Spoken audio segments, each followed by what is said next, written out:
July 4th, 1776. A piece of paper was signed, and the most powerful empire in the world was challenged. Not with guns, not with armies, but with words. Words that would change history forever. By 1776, the colonies were already at war.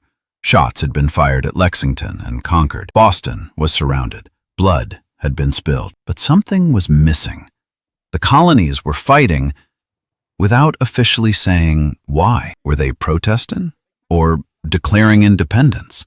It was time to decide. For years, colonists had asked for fairness. No unfair taxes, no forced laws, no distant king controlling their lives. But Britain refused to listen.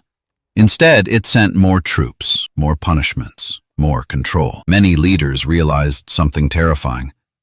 There was no compromise left. If they wanted freedom, they had to break away completely. Independence in 1776 was not popular.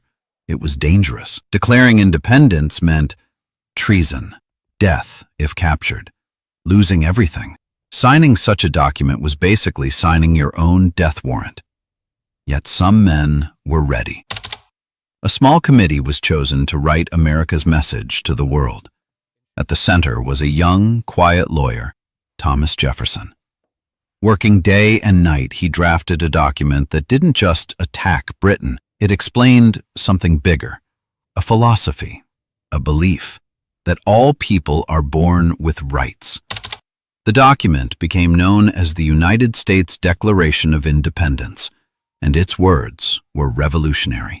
It declared, "All men are created equal.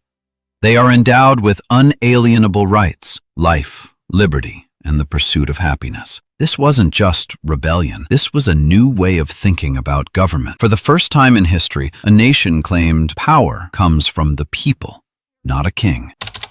The Declaration didn't stop at ideas. It listed everything King George had done wrong: unfair taxes, no representation, closing ports, sending troops, ignoring colonial rights. It was evidence, a legal case against an empire. America wasn't acting emotionally. It was justifying its decision to the world. In July 1776, the Continental Congress met in Philadelphia. Debates were intense. Some feared war would destroy everything. Others believed freedom was worth any cost. Finally, the vote came. One by one, the colonies said yes. Independence was approved.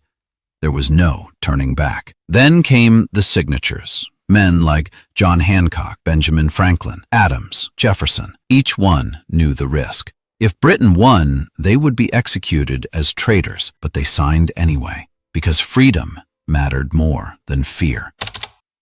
Before this document, the colonies were just rebels.